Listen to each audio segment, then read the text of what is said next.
Selamat pagi anak-anak ibu semua. Bagaimana kabarnya hari ini?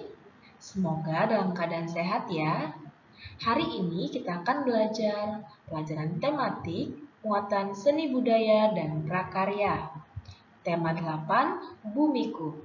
Mari simaklah video pembelajaran ini dengan baik ya.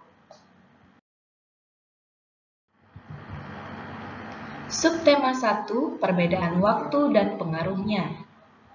Interval nada. Masih ingatkah anak-anak ibu tentang interval nada? Ya, interval nada adalah jarak antara suatu nada dengan nada yang lainnya. Nah, tangga nada mayor dan tangga nada minor. Ya, tangga nada mayor memiliki interval nada 1, 1, setengah, 1, 1, 1, dan setengah. Untuk tangga nada minor, interval nadanya 1, setengah, 1, 1, setengah, 1, dan 1. Tujuan memahami interval nada adalah agar kita dapat bermain musik ataupun bernyanyi dengan lebih baik.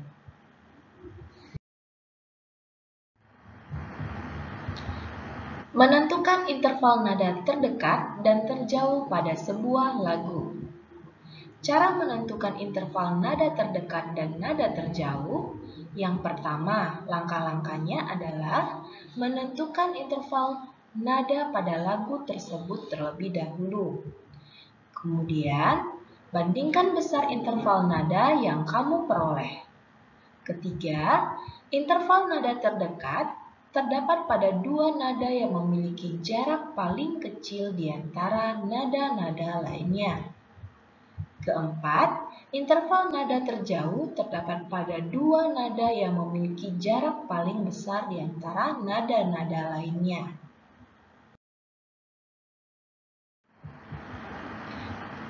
Tari kreasi daerah pada tari kelompok. Tari kelompok adalah tarian yang ditampilkan oleh beberapa penari secara bersama-sama. Karena ditarikan secara kelompok, penyajian gerakannya harus dilakukan dengan kompak, serempak, serta saling mengisi dan melengkapi. Berikut contoh tari kelompok. Yang pertama, tari bedaya ketawang. Nah, seperti contoh pada gambar. Tari ini berasal dari Jawa Tengah.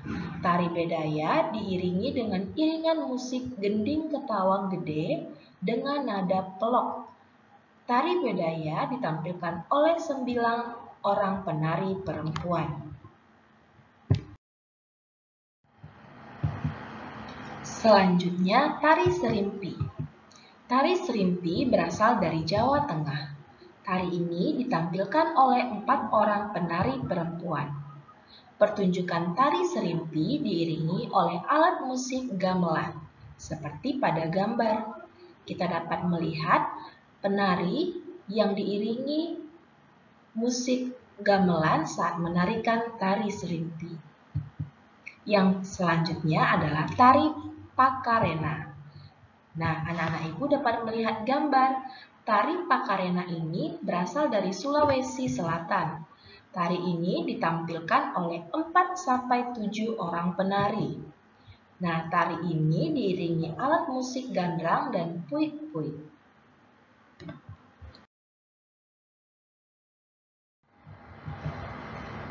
Tari gandar. Tari gandar berasal dari Kalimantan Timur. Tari gandar ditampilkan oleh penari perempuan yang diiringi musik khas suku Dayak. Properti yang digunakan berupa tongkat atau senak dan bambu atau kusak. Gerakan tari gandar terdiri dari gerakan tangan memegang kusak atau bambu, kemudian gerakan tangan memegang senak atau tongkat, dan gerakan kaki dan berjalan, gerakan posisi badan. Subtema 3, Bumi, Matahari, dan Bulan. Materi kita tentang reklame.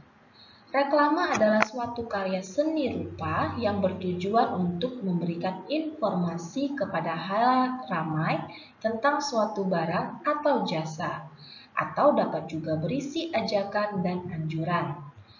Tujuan reklame adalah untuk menawarkan barang atau jasa. Nah, anak-anak ibu, jenis reklame itu ada dua. Yang pertama, reklame komersial. Ya, reklame komersial ini bertujuan untuk menawarkan barang dan jasa. Reklame harus dapat menggerakkan keinginan orang untuk membeli produk yang diiklankan. Kemudian jenis reklame yang kedua adalah reklame non-komersial. Nah, reklame non-komersial tujuannya adalah mengajak atau mengimbau orang lain untuk melakukan sesuatu. Ya, ingat terletak pada tujuan perbedaan kedua reklame ini. Contoh-contoh reklame. Yang pertama, baliho. Baliho adalah reklame yang berisi gambar atau tulisan yang menarik dan informatif dengan ukuran besar yang diletakkan di tempat umum dan strategis. Yang kedua, spanduk. Spanduk adalah reklame berupa kain rentang yang berisi slogan, propaganda, atau berita yang perlu diketahui umum.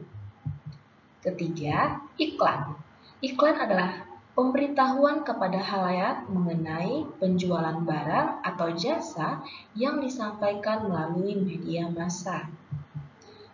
4. Poster.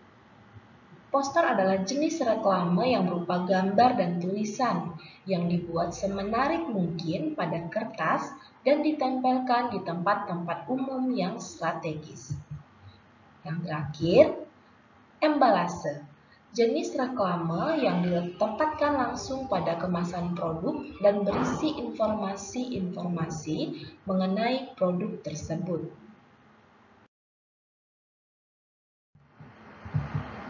Brosur. Nah, anak-anak ibu, brosur juga merupakan salah satu jenis reklame. Nah, brosur adalah jenis reklame yang dibuat pada selebaran kertas dengan isi informasi yang lebih rinci dan jelas. Brosur digunakan oleh perusahaan atau organisasi tertentu untuk menawarkan suatu produk, layanan, atau program kepada masyarakat umum. Brosur banyak dibagikan di tempat-tempat umum, seperti mal, pasar, pertokoan, dan jalan-jalan besar. Berikut hal-hal yang perlu diperhatikan dalam membuat reklame. Yang pertama, reklame harus memuat topik kegiatan yang akan dilakukan. Kedua, reklame harus memuat waktu dan tempat kegiatan yang akan dilakukan. Dan ketiga, reklame menggunakan kata-kata yang menarik tetapi mudah dipahami. Diingat ya materi yang sudah kita pelajari, ini merupakan pengulangan dari materi-materi kita sebelumnya. Anak-anak ibu, demikianlah pembelajaran hari ini. Untuk tugas penilaian pengetahuan, anak-anak ibu dapat mengerjakan soal berikut. Soal pertama, apa yang kamu ketahui tentang interval nada? Soal kedua, apa perbedaan interval nada pada tangga nada mayor dan tangga nada minor? Soal ketiga, tuliskan 4 contoh tari daerah berkelompok beserta daerah asalnya. Keempat, tuliskan dan jelaskan 5 jenis reklame. Dan soal terakhir, tuliskan hal-hal yang perlu diperhatikan saat membuat reklame. Nah, anak-anak ibu, tolong tulis soal dan jawabannya dengan baik. Ingat ya, tulis soal dan jawaban dengan baik di buku tugasmu. Terima kasih telah menyimak video pembelajaran hari ini. Anak-anak ibu tetap semangat belajarnya ya. Sampai jumpa.